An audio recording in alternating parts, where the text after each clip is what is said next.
Hey guys, Reese here from Psalm 71:17, and today I wanted to do kind of another random video, just something I've been thinking about a lot. Today I hope to provide a piece of evidence towards proving Christianity. Now, when you think about it, the core of the main belief as to how the universe came into existence, the core of this belief, or the Big Bang, is that everything in this, not just this planet, but this universe, everything inside all came from an explosion, or these days it's being known as an expansion. They say everything started out, well, at first they said everything started out as nothing, then there was a huge explosion and everything came into existence. Then, as they realized how many scientific laws that broke, evolutionists began editing that theory, and it became that there was a ball. At first, this ball was very large, and it expanded, and that created the universe. And as time's gone on, that ball has shrunk to the point of, like, the top of a pin. And they say that this expanded or exploded, and that is where the universe came from. But there's actually several problems with that theory, but today I want to discuss just one of those problems, and that would be the problem of water. If the Big Bang Theory is true, where did water come from? If an explosion were able to generate that much energy to create an entire universe, just think about the amount of heat that it would have generated as well. And if all of that heat was generated just in creating this universe, where did water come from? Well, you'd be right in thinking that this actually caused a bit of a problem for both evolutionists and atheists alike. They were all wondering where all this water came from. I mean, our Earth is mostly made up of water, and yet they didn't seem to have an explanation as to where it came from. Well, in April of 2009, they found their answer. The Chicago Tribune News printed out that meteorites had actually been discovered to have delivered water to Earth. Now, I want you to think about that for a second. Scientists had published that they found evidence that meteorites delivered water to Earth, and that is their origin story for water.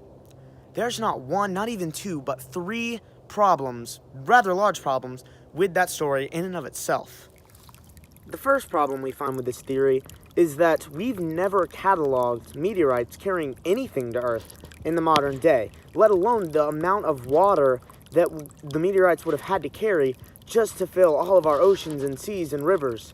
The amount of water that would have taken would have been astronomical, and yet the theory is that it was all delivered by meteorites, something we've never recorded happening in modern day. The second problem, and this one's a bit more substantial than the first, is that any liquid or even moisture that would have been on a meteorite on its way into Earth would have evaporated as soon as it hit Earth's atmosphere. But the third problem may be the one that's the most blatant. The theory is that water was delivered here by meteorites. But the question is, where was this water delivered from? You see, that article by the Chicago Tribune News didn't answer the question of where water came from. They simply moved the location of the water to somewhere other than Earth and said, oh yeah, it got here through meteorites. But that doesn't tell us where this water came from in the first place. So not only has this theory never been even observed in modern day science, nor is it even scientifically possible, it doesn't even explain how water came to be in the first place. That may try to explain how water came to Earth, but where did it come from in the first place? How did something that generated an intense amount of heat, how is that also able to generate water at the same time without the water evaporating? So that somehow is the accepted theory of today of how water came to be. But let me offer you a counter theory. Genesis chapter 1. In the beginning, God created the heavens and the earth. And the earth was without form and void, and darkness was upon the face of the deep. And the Spirit of God moved over the surface of the waters. According to the book of Genesis, when God created earth, it was a water-covered heavenly body. God created water when he created the rest of the earth.